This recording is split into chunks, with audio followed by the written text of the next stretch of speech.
Oh, Mama, back. Malcolm, Mary, my. I'm sure you all understood what's going on here. This video is actually just a bit of a mail call video. I thought I'd show you the contents of 2 packages I received yesterday, and there's a teaser of the other package, and the microphone being moved around. So anyway, one is my winnings from an auction that was held for OMG Chris, and I bid on a pile of comics from Metarog and won. And another is something of one of the many things I've purchased online on eBay and elsewhere, because I've been letting the quarantine get to me and buying too much stuff online. So, anything else should we tell them about my superpowers?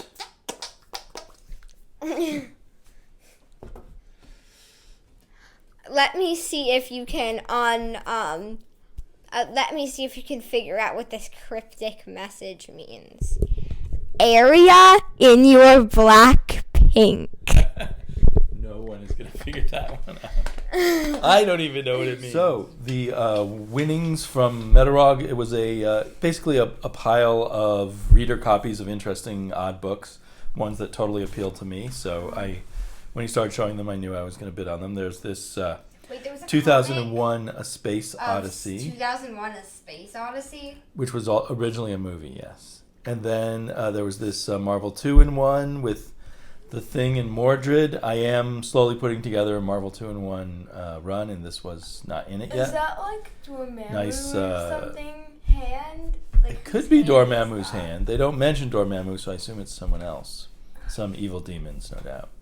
Great cover by Ron Wilson. I mean, then it was a close guess then. Yes, a very close guess. And this is DC Special Presents. There's another series called DC Special, but I think this one's called DC Special Presents. This is a bunch of reprints from, I think, the Silver Age. This is a Bronze Age comic with reprints from the Silver Age in it. I thought that Supergirl was there, but then I realized she wasn't there. No Supergirl there, darn.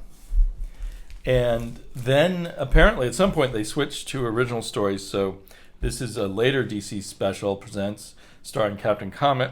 Danger. Dinosaurs at large. Get it? Because some dinosaurs are very large. Ah, that must be the joke. I didn't get that before. But so this is like a original 34-page story drawn by Rich Buckler. I forgot who wrote it. But that's interesting for me, definitely. And then I think the ones I was most excited about were like, 2 issues of the very beat-up, readable reader copies of The Atom. I don't own any Silver Age Atom, so I definitely wanted to have some of that. That tacky mask goes well with the go-go checks. Yes. Is it a mask, or are those his real eyes? No, because I can see other eyes peeking through the eyes. Oh, okay. I was fooled by them. And so that's the eyes are right there, Dad. These are from 1966. That's the Atom number 26. The eyes are like and right this there. is the Atom number 23. This cover confuses me. That's true. So this guy is holding out a Jack-in-the-Box that pops out and shoots at the Atom. Okay, and there's also money? He probably is a thief stealing money, and the Atom is trying to stop him. But the guy can fight back with his Jackbox. I need to look at this. And then we have Beware number 1. And this was a horror reprint series in the 70s, and it mostly reprinted very short horror stories from the early 50s. The first one in here is John Romita drawing in 1953, which certainly looks very different from later John Romita. This one is called Marvel Movie Premiere. It's in this really weird bag. I'll have to get rid of the bag. I've got plenty When of they say magazine bags to put it bored, in. like what? That's not what they mean. Right. They don't mean that you're going to be bored. So it's funny, in my CLZ app, they list this as Marvel movie premiere number 0. No, what I mean is that they probably don't mean that huge bag over there when they say And it bag. says first startling issue, but there was never another startling issue. Yeah, So maybe it's they just- thought they would have a series of movie adaptations, but this was the only one. I'm kind of curious if this will be more an adaptation of the movie or of the original book. I never seen the movie. I definitely read the Edgar Rice Burroughs book when I was a kid. There's a 3-book series about the land that time forgot. But they only ever did one comic. They only ever did one. They didn't comic. do the second startling issue or the third startling. They were so startled by the first issue, they never got around to others. Okay, I'm Yeah, gonna maybe. What if switch over finally to my in- other little haul. Finally, in 2020, they won't be startled from the land that time forgot anymore, and then we'll come back to do a second issue. So one thing I bid on I was searching Comic around. reader. I was searching around for fanzines to buy on eBay, and Comic Reader wasn't really at the top of my list because it was a more quote commercial fanzine. It was kind of an industry newsletter or a newsletter for fans. You know, the equivalent of going to Newsarama now. But I couldn't resist when I saw this lot of 52 of them for sale, and I ended up getting them for Dad, about $52. $1.25 each. The DC, DC number. New 52, yep. And so I I bid low on it, and I got it. And I have to say, I'm really glad to have gotten all of these. So I have over 52 comic book readers starting in 1973. So here's the first one. I really like that cover. Yeah, all the covers are pretty cool. And there's the back cover. And this was, at this point, it was published by Street Publications. Earlier on, it changed hands a number of times. At one point, it was owned and operated by Paul Levitz as a teenager before he started working for DC Comics. I think he made a bit of a, not a living on it, but I think he made a profit on it. And then this other company that was hoping to really make had a group of magazines for the hobby markets, I think, took it over, Street Publications.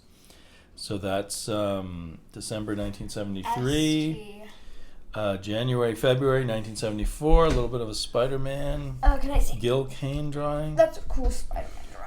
And this one is still stapled, so if you subscribed, they stapled it together and mailed it to you, although I don't see an address on here. I don't know if the address was removed or it was just stapled. And that I know that makes me wonder, did I get this fanzine or another one in the mail for a while and it would arrive? Oh, look at that. It's been stapled before. Huh. Or maybe that's a failed staple punch that never went all Yeah, the that way happens through. to me a lot. So, yeah, here they are advertising one of their other magazines, which the Menominee Falls Guardian Special, Menominee. which reprinted classic newspaper comic strips, which will come up later. So then here is, this is interesting, an Alex Toth, I was going to say Alex Fox, an Alex Toth drawing of the Fox from April 1974. Postal employee, this is a first-class mail, do not delay. I guess that was a concern. A nice Doctor Strange by Frank Brunner.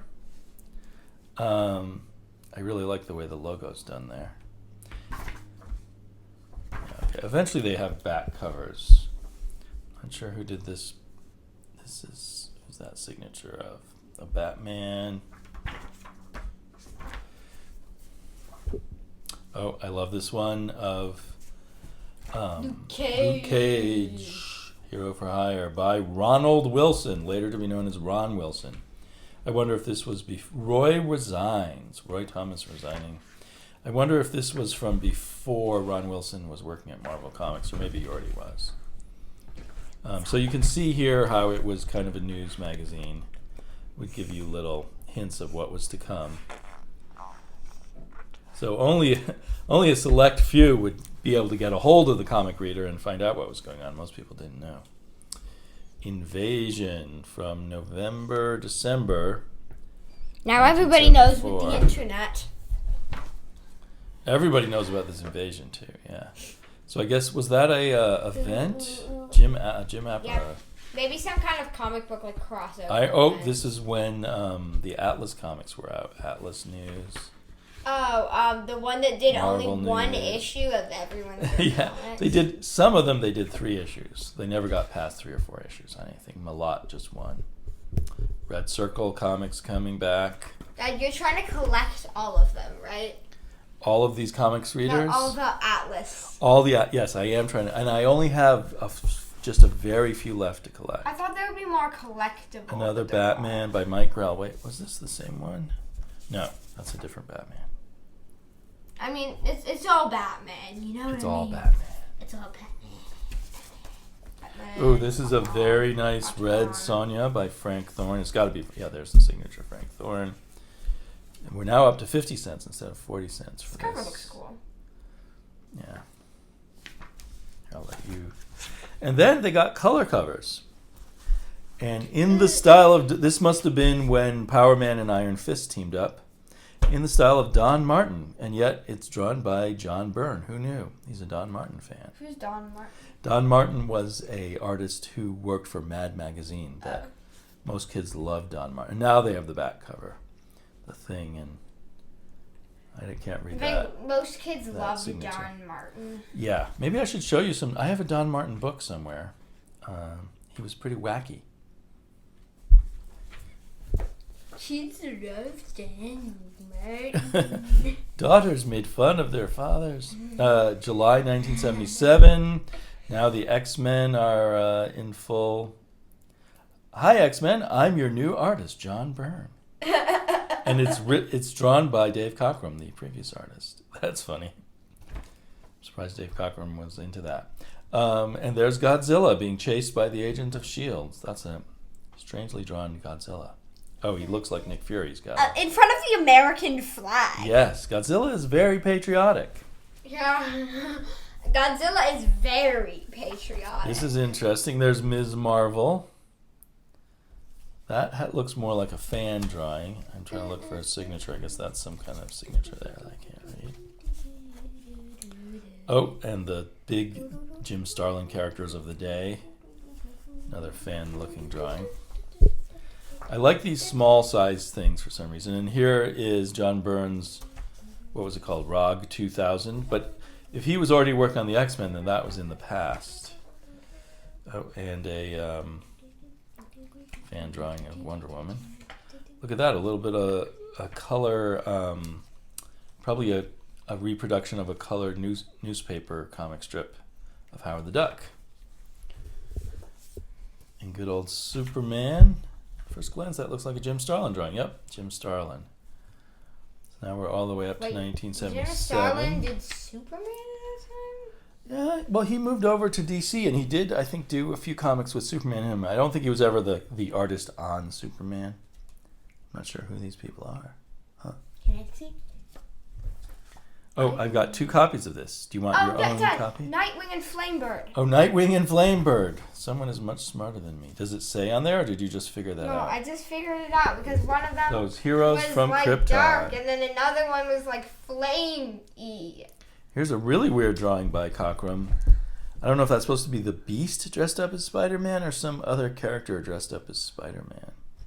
The way that Spider Wookiee. Oh, it's Star Wars, of course. Star Wars was now taking over the world yeah, by Star Wars. 1978. Yeah, Star Wars is taking. Yep, over and the there's world. a Howard the Duck with Star Taking Wars over type the of world. illustration Taking over by the Steve world. Lealoa. Wonder whatever happened to him. He was a good artist. And from 1978 in November, we got the Ghost Rider. And what's that guy's name? I've forgotten his name. By Al Milgrom. What's that character's name? Huh. Okay. Do, do, do. And from December 78, I'm looking for a signature.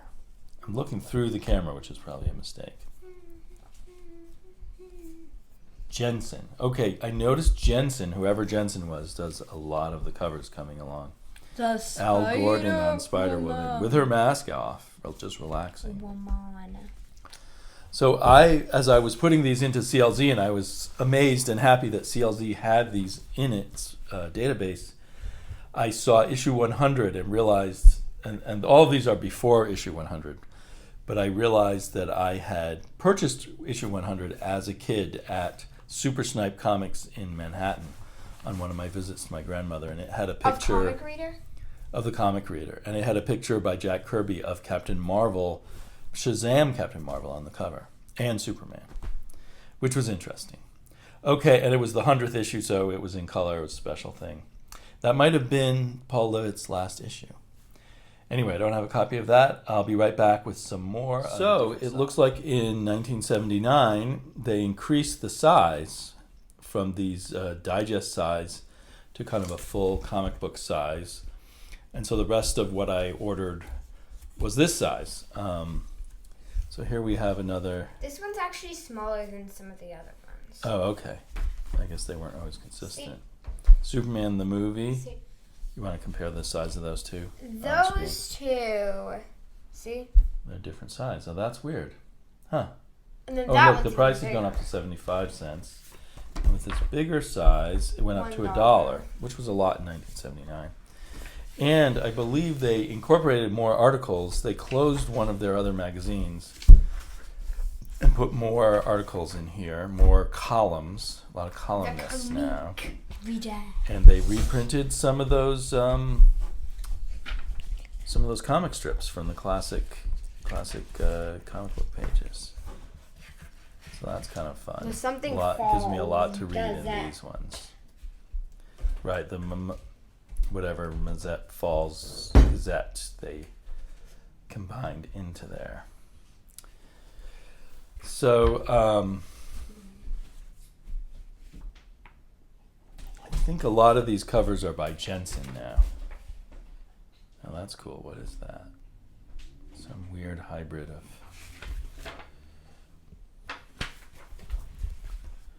Ooh, the classic X-Men, but not. I got fooled by that picture. Look at that. Manimal. Ernie Colin. Is it like a man and an animal? But like a man animal? Yes. Sorry. Dick Duck, Duck Dick. Bullet Crow. These look like What is this? fan-made cartoons, I suppose.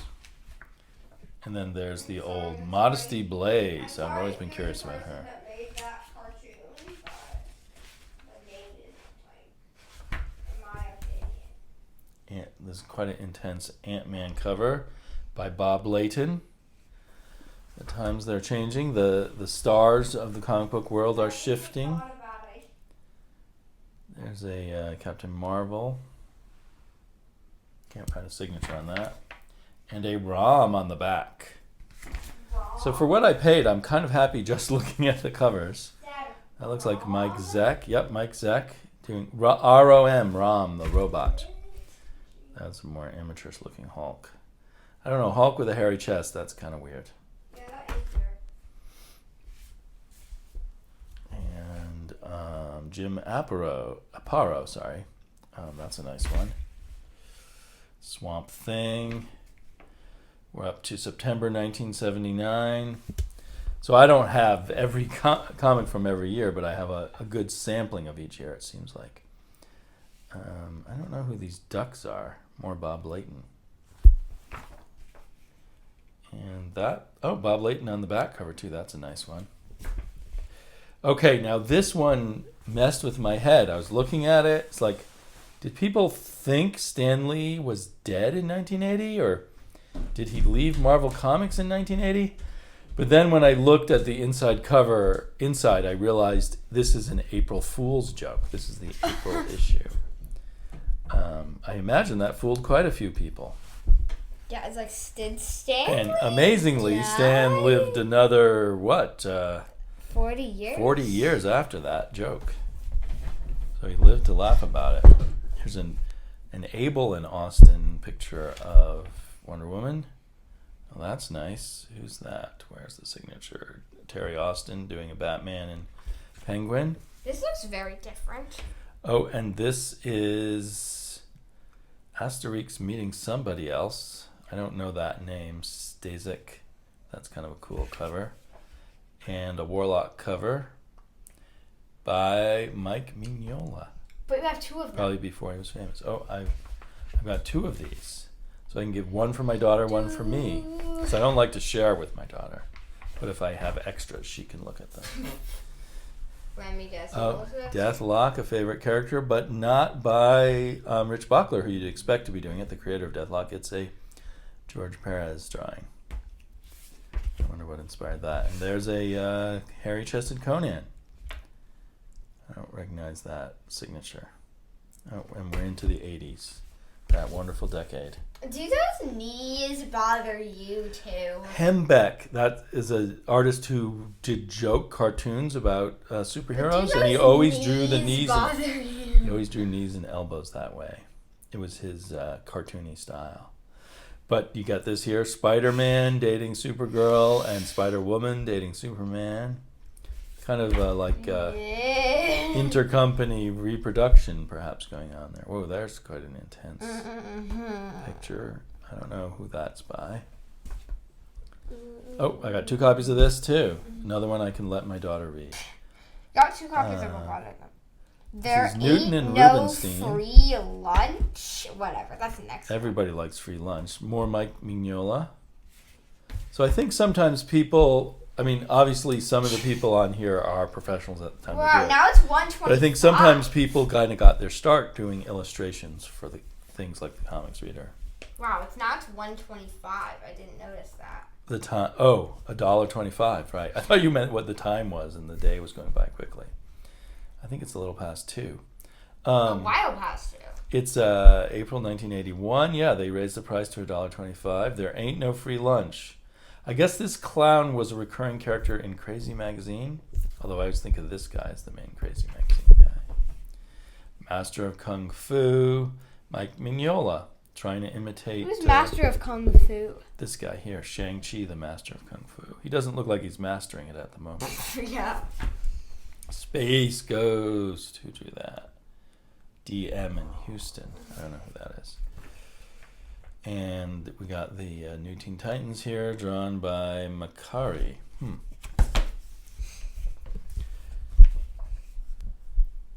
And Blue Beetle and Batman by Houston. A very innocent-looking portrait of Galactus. Nice Galactus. Who's next? She-Hulk's taking them all on. Okay. And Aquaman, everyone's favorite. Aquaman. So this is August 1981. I got two That copies dress of that. doesn't really cover up much. It's supposed to be a ripped dress when she hulks out. We got some pulp heroes, the Spirits. This is also Mignola. Is this It's hard supposed to be that they recognize the accidentally shot the letters? Yes. And what's that guy? Howard Chaykin's character. Doc Savage. Nice. Number 199, February, March. So sometimes they're bi-monthly, sometimes they aren't. More Mignola. Who's this? Is there a signature here somewhere? Milgram. Captain Canuck and Friends. It's going to be by Freeman. I can't see a signature there. Don Heck. Wow. What the Don Heck? What the Don Heck is that? Where'd that come from? It looks like a close-up from a panel from 30 years before. Batman and Robin with Huntress. We're in 1982 now. It now costs $1.50. Got the Green Lantern, having a good time. Wow, when did it change to $1.50? Oh, at issue number 196, I think. More Mignola. I'm starting to recognize this old Mignola style on all these. Wow, this one is switched. Places Can't of read the that year and the signature. number. See, it's switched Oh, they switched their places. Oh, there's what Spider-Man does when he's not beating up bad guys. That's kind of a cute picture. Is that Terry Gamble? Yep, Terry Gamble. And is that going to be Mike Mignola again? No. Yep, Mike Mignola again. He did a lot of these covers. or back covers. Dave Cockrum returns. I guess I got 2 copies of this one too. That's nice. Who did that one? Abrams and somebody unreadable. Huh. So this is a great nostalgic kick for me. I don't know why I'm so interested in these now. I don't think I was, focused on these kind of magazines when I was a kid or a young adult collector. Covers. I used them as useful information, but now I'm just having fun looking at the covers and using them as a time machine. So now we're getting up to 1983. So this magazine went out of business in 1984, and what happened was the publishers of the Comic Journal came out with a competing magazine to this that just had previews and news of upcoming comics called Amazing Heroes, and they purposely set out to steal the comic reader's audience, and they succeeded. So the comic reader folded, and Amazing Heroes kept going, at least for a while. Folded. Uh-oh, my daughter's folded. Another nice thing, unexpected thing about this, Sorry. many of these are quite old, but they're all in very good condition, other than fading of the paper color. There's no wrinkles, creases, scrunches. They feel very nice. No scrunchies, no Visco girls. Wait, wow, now it's $1.95.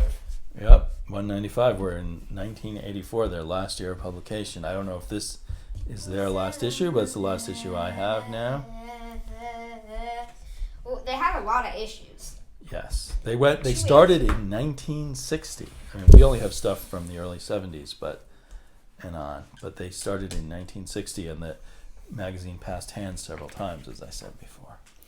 Okay, so that's the This is a whole cool cover. Yes. There's a lot of cool covers. I like a lot of these covers. That's the whole huge haul.